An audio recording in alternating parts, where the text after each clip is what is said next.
इस वक्त प्रतापगढ़ में है और प्रतापगढ़ में आप देख रहे हैं रमेश चंद्र जी मैड़ा, भारत आदिवासी पार्टी के प्रदेशाध्यक्ष जी।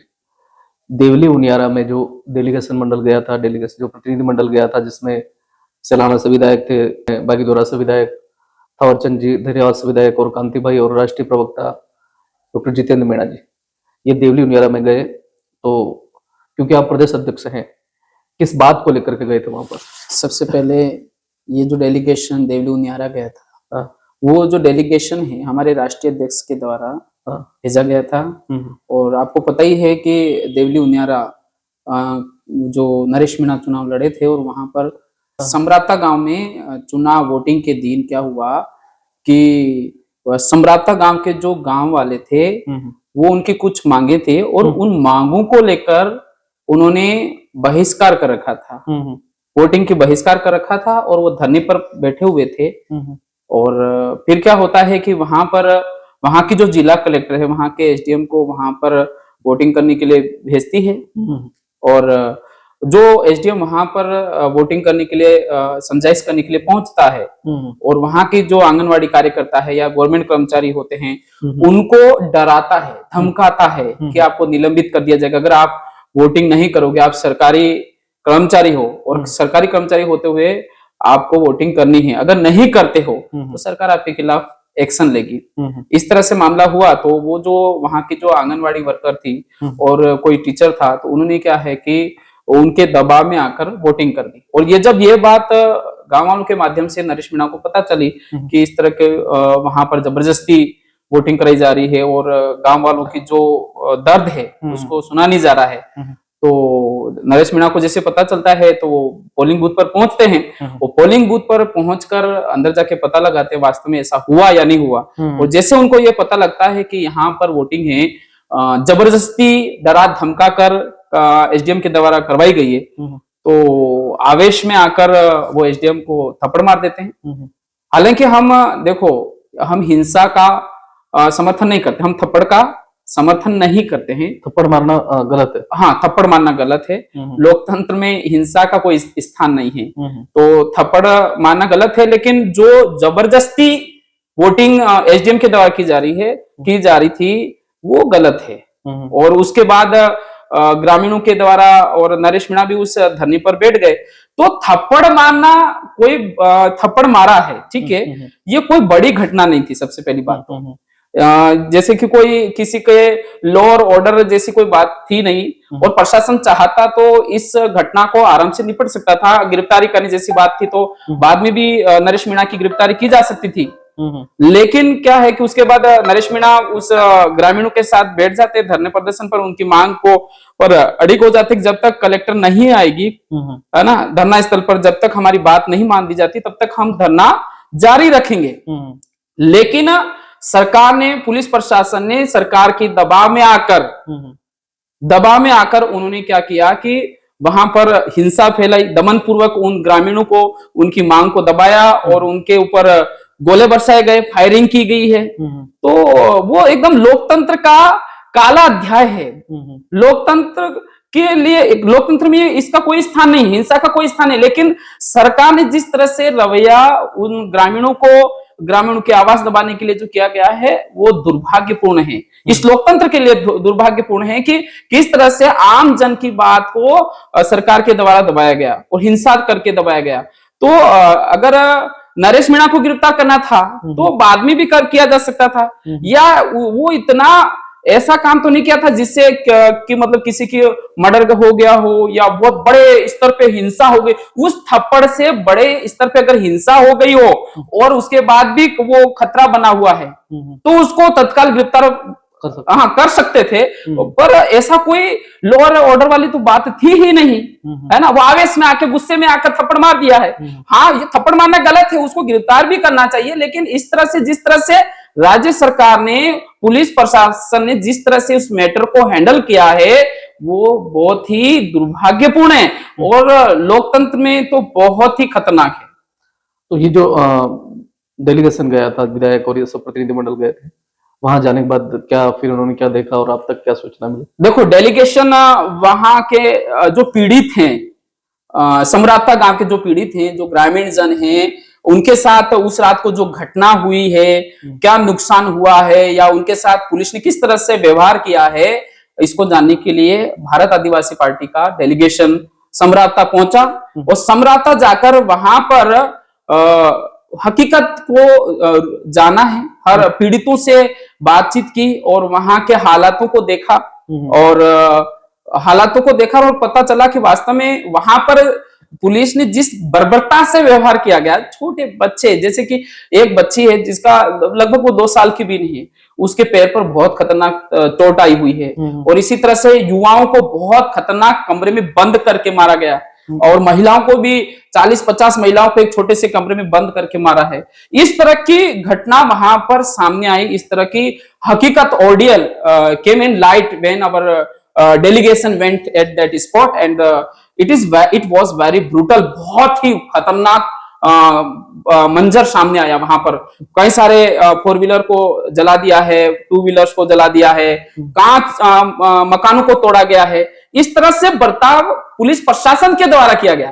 अगर कोई आम व्यक्ति करता, कोई गुंडे बदमाश करते, चलो चलता है, उनका काम है, वो तो करते हैं, पर लेकिन पुलिस प्रशासन के द्वारा, तो पुलिस प्रशासन को देखो, पुलिस प्रशासन में जो भी है कार्मिक है वो अपनी ड्यूटी करते हैं, उनके पास इतना पावर नहीं होता है, उनके पास किसी ने पावर दिया है। मुझे इसके बीच में ऐसा लगता है कि एक राजनीतिक चाल है जिसके अंदर एक उभरते हुए युवा को, राजनीतिक में उभरते हुए युवा को, प्रतिभा को दबाना और वो उसको हमेशा हमेशा के लिए खत्म करना है, उनका ये मकसद था और इस वजह से इतनी बर्बरता की गई है। और हम इसका पूरी तरह से निंदा करते हैं कि इस तरह से घटनाक्रम नहीं होना चाहिए। और दूसरी बात ये भी करते हैं कि इस घटना में जो भी शामिल है, डेलीगेशन पहले तो जान लिया है कि वहां पर क्या हुआ, कितना नुकसान हुआ, तो डेलीगेशन ने अपने मांग फ्रेम की है, हमारी ये मांगे हैं, तो मुख्यमंत्री को भी भेजा गया है। दूसरी बात है कि जनजाति आयोग है और वहां के कुछ पीड़ित और हमारा जो डेलीगेशन है वो डेलीगेशन मिलकर दिल्ली के अंदर जनजाति आयोग से मिलेगा और वहां के जो नुकसान हुआ है और जो घटना हुई है, पीड़ितों के न्याय के लिए, गांव वालों के न्याय के लिए, वो बात जनजाति आयोग के सामने रखेंगे। उसके बाद तो जैसे जाके आ गए, उसके बाद में वहां के जो बीजेपी सरकार के मंत्री भी हैं और अच्छे नेता हैं, डॉक्टर किरोड़ीलाल जी मीणा जी गए। फिर वहां उनकी जो मांग थी समरावता को देवली, क्योंकि 85 किलोमीटर के आसपास पड़ता है और समरावता से उनियारा 10-15 किलोमीटर की दूरी पर है, तो उनका था कि हमारे गांव को इसमें शामिल किया जाए। वो जो बहिष्कार था वो तो 28 समरावता से 28 गाँव को शामिल करने की बात भी हो गई और 19 जनों को साथ रिहा भी किया कल। तो ये सारी चीजें हुई। तो क्या ये डेलीगेशन जाने के बाद ये प्रशासन या सरकार एक्शन में आई या फिर ऐसा ही कुछ उन्होंने जो किया, डॉक्टर साहब ने उनका जो काम करने का तरीका उस हिसाब से किया? नहीं, सरकार ने अभी जो भी एक्शन लिया है या रिहाई की गई है या 28 गांवों को उनके मांग के अनुसार जिस ब्लॉक में मिलाना था मिलाया है, वो सिर्फ डेलीगेशन के दबाव के वजह से ही उन्होंने ये निर्णय लिए। बाकी वो पहले भी तो कर सकते थे। किरोड़ीलाल मीणा, डॉक्टर किरोड़ीलाल मीणा वो पहले भी तो पहुंचे थे, घटना के दूसरे दिन ही तो वहां पहुंच गए थे, पर उन्होंने उस बाद कोई किसी भी तरह का निर्णय नहीं लिया। लेकिन डेलीगेशन जाने के बाद जब डेलीगेशन ने हकीकत को जाना कि कौन जो समराता गांव है, देवली उनियारा की जो डिस्टेंस है 85 किलोमीटर का है, 15 किलोमीटर का है, जब हकीकत से रूबरू हुआ, वो जनता को जब पता चला, डेलीगेशन के माध्यम से जनता को पता चला, तो दबाव में आकर फिर सरकार ने इस तरह का ये सारे निर्णय ले रही है और युवाओं को रिहा किया गया। लेकिन अभी भी जैसे कि बहुत सारे युवा हैं वो जेल में है। अब जेल में है। बीजेपी के कुछ कहीं से नेताओं द्वारा या विपक्ष पार्टी का है, उनके नेताओं द्वारा ऐसा भी बयान है कि ये राजनीति है, भारत आदिवासी पार्टी के विधायकों का वो पहुंचना और इस समय में ये राजनीति कर रहे हैं। ये कौन सी राजनीतिक, सबसे पहले ये कौन सी राजनीतिक और कैसे राजनीतिक? भारत आदिवासी पार्टी का जो डेलीगेशन है वो डेलीगेशन है समराता गांव वालों के न्याय के लिए वहां पर पहुंचा था। वह राजनीतिक से परे, ये मानवीय पहलू है, मानवीय पहलू है। मानवता को देखते हुए वहां जिस तरह से बर्बरता की गई है, पशु कुर्ता हुई, मैं ये कह सकता हूं जो पशु के साथ नहीं हो सकता है वो इंसानों के साथ किया गया। और उनको न्याय दिलाने के लिए भारत आदिवासी पार्टी का डेलीगेशन वहां पर गया है। और भारत आदिवासी पार्टी हमेशा मानवता के साथ खड़ी रही है और न्याय के साथ खड़ी रही है और न्याय के लिए लड़ती है। राजनीतिक का हमारा वहां पर कोई मकसद नहीं है। चलो ये ठीक है, वो हो भी गया। अभी नरेश भाई की रिहाई के लिए भी आप सब लोग अपने जैसा बोला जनजातीय आयुक्त तो सबसे मिलेंगे। चुनाव पर चलते हैं। अभी चुनाव हुआ है, परसों दिन काउंटिंग है। 84 का सबसे पहले चले इधर से, 84 से उस तरफ। 84 का क्या लगता है आपको? आपके जो आंकड़े हैं, आपका जो एग्जिट पोल है, पार्टी का विचार विमर्श हुआ भी होगा, जहां जब बूथ का जो एनालिसिस वो भी किया होगा, क्या लगता है एग्जैक्ट आपको क्या लगता है कितने वोटों से कौन सी पार्टी जीतने वाली?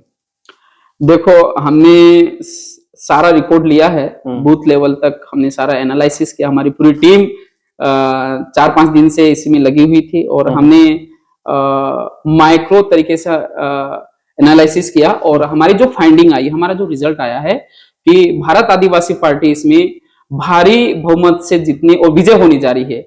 ये हमारा यहाँ पर जो बहुमत का जो आंकड़ा है वो बहुत ही अच्छा है। अच्छा, कौन सी पार्टी का आपका तो जीतने का दावा है?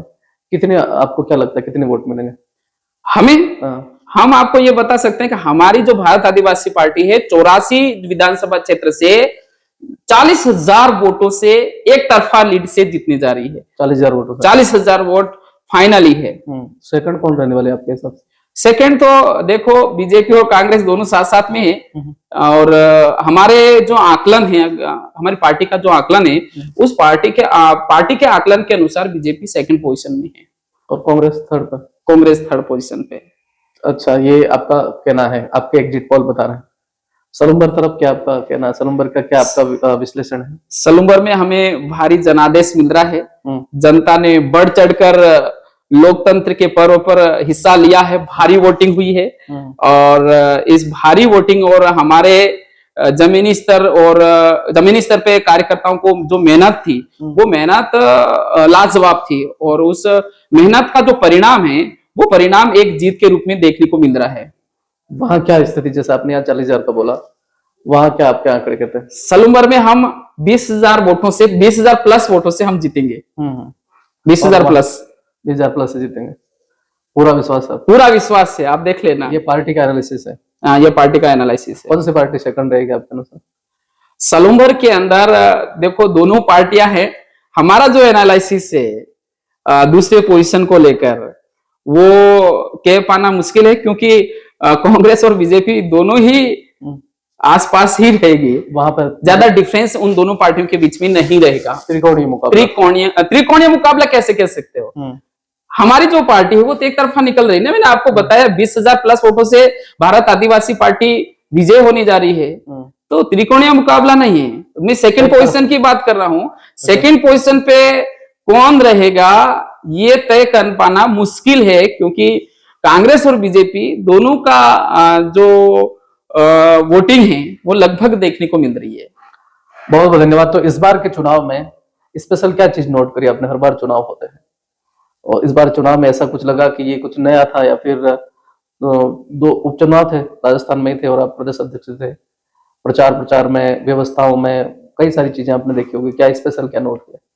देखो, इस चुनाव के अंदर हमने जो दूसरी जो पार्टियां बीजेपी और कांग्रेस, हमने इस बार जो देखा है, इन पार्टियों के जो बड़े बड़े लीडर जो कभी इस क्षेत्र में आते ही नहीं थे, मुख्यमंत्री जैसे, प्रदेश अध्यक्ष जैसे बड़े बड़े लीडर है, वो यहाँ आने को मजबूर हो गए। और हमने 84 के अंदर देखा कि बीजेपी है जो आदिवासियों को कभी आदिवासी नहीं कहती, वनवासी कहती है, गाली देके बोलती है और आदिवासियों के किसी भी का सम्मान नहीं करती है। पर इस बार मुख्यमंत्री आए और मुख्यमंत्री ने आदिवासी के घर पर चाय पी, पर वो चाय उसके घर से बनी हुई नहीं थी, वो होटल से मंगवाई गई थी। लेकिन मुख्यमंत्री को आपको क्या पता होटल से? क्यों नहीं पता? अच्छा। क्या हमारे व्यक्ति वहां नहीं है? अच्छा, हमें सारी जानकारी है। तो इस चुनाव के अंदर हमने जो विशेष जो देखा है, भारत आदिवासी पार्टी का जो जन सैलाब है या भारत आदिवासी पार्टी का जो जनादेश जिस तरह से मिल रहा है, पहले मिला है, अभी जो मिल रहा है, युवाओं के अंदर जिस तरह से क्रेज देखा गया, उस क्रेज को देखते हुए, भारत आदिवासी पार्टी के कार्यों को देखते हुए राज्य के मुखिया को भी आदिवासी घर पर चाय पीने के लिए मजबूर कर दिया। ये उनकी मजबूरी थी। ये आदिवासी के वोट को हासिल करने के लिए मुख्यमंत्री की मजबूरी थी कि वो आदिवासी के घर पर गया। अभी तक देख लो, 75 सालों का रिकॉर्ड देख लीजिए, 1950 से आज तक देख लीजिए कि किसी मुख्यमंत्री ने आदिवासी के घर आकर चाय पी हो इस क्षेत्र में, तो आपको कोई रिकॉर्ड नहीं मिलेगा। लेकिन पहली बार एक राज्य का मुखिया आदिवासी के घर पर आता है और आदिवासियों के वोट बटोरने के लिए वो चाय पीने के लिए मजबूर होता है। उसी कार्यक्रम का, जिस दिन का आप जिक्र कर रहे हो, उसी कार्यक्रम के दिन एक और घटना सामने आई थी जिसका ज्ञापन वगैरह भी दिया जा रहा, कल भी दिया था। वो सरपंच द्वारा बयान, धमकी भरा बयान था स्टेज से मुख्यमंत्री जी की मौजूदगी में राजकुमार जी के लिए, वो भी सुना था आपने? हाँ बिल्कुल, देखो वो जो घटनाक्रम है वो बहुत ही निंदनीय है और लोकतंत्र में इसका कोई स्थान नहीं है। और जो पार्टी है देश की और विश्व की सबसे बड़ी पार्टी होने का दावा करती है, वो किस तरह से ओछे हथकंडे अपनाने लगे, किस तरह से हिंसा की बातें मुख्यमंत्री की उपस्थिति में हो रही है। एक जनता के चुने हुए जो सांसद हैं, लोकतंत्र में जो सिस्टम के माध्यम से जो संसद बने हैं, उनको मार डालने की धमकी दी जा रही है और किस तरह से बरगलाया जा रहा है। बरगलाया मतलब राजकुमार जी जो है, उन्होंने जो स्टेटमेंट, ऐसा कोई स्टेटमेंट दिया ही नहीं। जो स्टेटमेंट वो सरपंच बता रहा है ना कि राजकुमार जी हिंदू की लड़कियों को मुसलमानों की लड़कियों से शादी करने की बात है, इस तरह से वो स्टेटमेंट बताकर मार डालने की धमकी देता है। तो इस तरह के राजकुमार जी ने कहीं पर भी ऐसा स्टेटमेंट नहीं दिया है। वो झूठा स्टेटमेंट देके जनता को बरगलाया जा रहा है। वो मुद्दों पर बात नहीं कर रहे। आदिवासियों के क्या मुद्दे हैं, उन क्या दिक्कतें हैं, क्या दुख है, उनकी क्या पीड़ा है, क्या चाहते हैं वो, उस पर बात नहीं की जा रही है। जो बिन मुद्दे को मुद्दा बना रहे हैं और उनको बरगलाया जा रहा है, तो ये उनके जो ओछपन है ना, ओछेपन पर आ गए, ओछे हथकंडे अपनाए जा रहे हैं। तो उसको लेकर हमने दिया भी, लेकिन चुनाव आयोग खुद भी इसके ऊपर एक्शन ले सकता था, लेकिन चुनाव आयोग ने एक्शन नहीं लिया। चुनाव आयोग ने न तो उसकी अभी तक गिरफ्तारी हुई है, वो आराम से घूम रहा है। इसका मतलब क्या है? मिली भगत है। भारतीय जनता पार्टी और चुनाव आयोग की मिली भगत है। और यहाँ पर अगर ऐसा कुछ होता है, जैसे कि बहुत सारे टीचर्स लोगों को एपीओ किया गया था चुनाव के दरमियान, जबकि वो जो गुरुजी थे उनका भारत आदिवासी पार्टी के चुनाव से कोई सीधा लिंक नहीं है, उन्हें किसी भी तरह का प्रचार नहीं किया, ऐसा कोई एविडेंस भी नहीं है, किसी भी तरह का कोई एविडेंस नहीं है। लेकिन फर्जी शिकायत करके उनको तत्काल एपीओ कर दिया। लेकिन दूसरी तरफ देखो इनके जो सरपंच है वो मंच से, खुले मंच से किसी को मारने की धमकी दे रहा है, चुनौती दे रहा है। तो स्पष्ट रूप से ये दिख रहा है कि मतलब भारतीय जनता पार्टी और चुनाव आयोग आपस में मिले हुए हैं, एक तरफा काम हो रहा है और दूसरी तरफ जो पार्टी है उनकी कोई सुनी नहीं जा रही है। ऐसा हमने देखने को मिला इस चुनाव के अंदर। वो बहुत बुरा अनुभव है। बहुत सारी बातें हुई और लास्ट में बस जो मैसेज चुनाव को लेकर के, ये लोकतंत्र में जिस तरह से देवली उनियारा की घटना को लेकर के जितनी सारी अपनी बातें हुई, उन सारी बातों को लेकर के लास्ट में अपने युवाओं को मैसेज हमारे चैनल के माध्यम से। युवाओं को मैं यही कहना चाहूंगा कि हमें हमेशा सच के साथ खड़े रहना है। अगर हमें न्याय चाहिए, यदि हमें स्वयं को न्याय चाहिए, तो युवाओं को न्याय के साथ खड़ा रहना होगा, क्योंकि युवा आप ही हो इस देश के लोकतंत्र के प्रहरी हो। और जब तक आप साथ में रहोगे, जब तक आप सच के साथ खड़े रहोगे, तो निश्चित रूप से इस देश में जो गरीब है, पीड़ित है, उनको न्याय मिलता रहेगा और लोकतंत्र इसी तरह से आगे बढ़ता रहेगा। बस आपका सहयोग, साथ सहयोग हमेशा बना रहे, जिस तरह से अभी तक बना हुआ है, इसी तरह से आगे भी आपका साथ सहयोग बना रहे। बहुत बहुत धन्यवाद सर। तो ये थे हमारे बीच में प्रदेश अध्यक्ष रमेश जी महिड़ा भारत आदिवासी पार्टी के। और देवली उनियारा जो घटना अभी बहुत ही चर्चाओं में है, चुनाव के बाद को लेकर के उस विषय में हमारी चर्चा हुई और चुनाव रिजल्ट को लेकर के चर्चा हुई, तमाम बातें हमारे को हुई और इस पार्टी को लेकर के भी बातचीत हुई। तो इन सारी बातों में आप सब हमारी बात सुन करके आपके मन में कुछ सवाल हो तो कमेंट बॉक्स आपके लिए, आप सवाल कर सकते हैं। और चैनल पर नए हैं तो चैनल को भी सब्सक्राइब करें, शेयर करें और ज़्यादा से ज़्यादा लोगों तक हमारी बातचीत को पहुंचाने की कोशिश करें। धन्यवाद। बहुत बहुत धन्यवाद सर।